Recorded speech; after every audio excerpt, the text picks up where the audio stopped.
Сәлем достар, қалдарыңыз қалай? Біз бұл сабақта жарнаманы дұрыс жасау жайлы айтатын боламыз. Яғни сіздің TikTok-ыңыз, сіздің аккаунтыңыз жақсы дамып, жақсы өсіп келе жатса, сіз басқа да бір магазиндерге, брендтерге реклама жасайсыз ғой. Сол рекламаны дұрыс жасау жөнінде. Енді сіз ойлап тұрған шығарсыз, енді ол бәрібір емес пе, қандай видео жасасам да главный ақшасын берсе болды ғой деп тұрған шығарсыз. Бірақ оның сізге зиян тиіп кетуі мүмкін. Мысалы, қандай хэштегтерді дұрыс қою. Мысалы, ол хэштегке ақша, акция, табыс деген сияқты бір андай бір скидка деген сияқты сөздерді қоюға болмайды. Өйткені ол сөздер сізді рекке шығармайды, рекке шығармаған былай тұрсын, сіздің аккаунтыңызды жауып тастауы да мүмкін.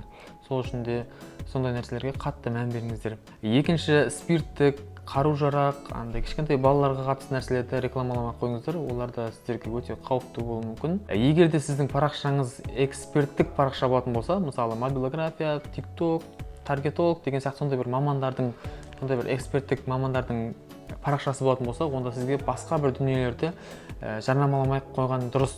Лажы болса, өзіңіздің өніміңізге соған акцент қойып, барынша соған жұмыс жасағаныңыз дұрыс. Эксперттік парақшаға жаңағы жеке консультацияларын сату, жеке менторлық сабақтарын бір нәтижеге жеткізетін сондай бір сабақтарын сатуға және де топтық бір мастер-класс ұйымдастырып, сондай нәрселерге жұмыс жасап, соған байланысты видеолар түсіріп, жалпы сондай нәрселермен жұмыс жасасаңыздар, ол сізге әлде қайда тиімдірек. Егер де сізде бизнес парақша болатын болса, сол бизнеске қатысты нәрселерді көбірек жүргізіңіз.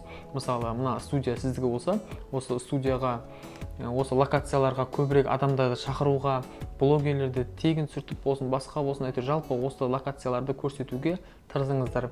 Және де басқа да өзіңіздің тауарларыңыз болса, сол тауарларыңызды көбірек салуға, көбірек соған байланысты жұмыс жасаңыздар.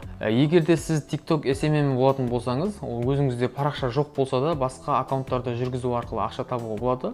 Тура бір Instagramдағы SMM сияқты, дәл осы TikTokтағы SMM екеуі бір. Ол жерде де брендтің дамуына үлес қосасыздар, блогердің өсуіне, блогердің лицосын қалыптастыруына, жеке брендке жұмыс жасайсыздар. Мысалы, брендті басқа бір блогерлермен коллаборация жасату арқылы, сонымен бірге нығайту арқылы, сол жердің тауарын өткізуге бар күшін салып, сондай нәрселерді сіз өз мойныңызға алып жұмыс жасасаңыз болады. Және де TikTok SMM-дері олар жалпы жан-жақты ізденісте болу керек.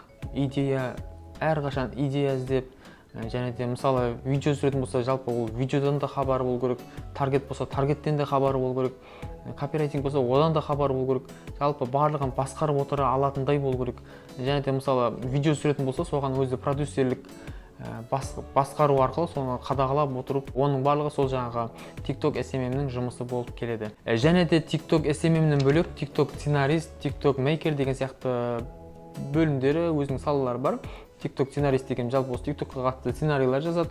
TikTok maker дегеніміз сол осы TikTok-тың видеоларын түсіріп, жалпы бұл TikTok maker-лер дегеніміз жалпы өте сұранысқа қатты ие, өйткені жалпы көбі монтажбен, идеямен, көп сондай нәрсемен жүргеннен кейін, бұның айлығының өзі примерно 500 мың жобасында болады. Осы айтылған TikTok SMM, TikTok сценарист, TikTok maker болсын, жалпы жаңа бизнес болсын, info өнім болсын, эксперттік жағы болсын, жалпы барлық жағынан өзімізді жақсы сата білуіміз керек. Және де оны сату үшін де бізде жақсы білім болу керек. Яғни SMM-дер сол SMM-ге қатысты нәрсенің барлығын білу керек, сценаристер сценарийға қатысты нәрселердің барлығын білу керек.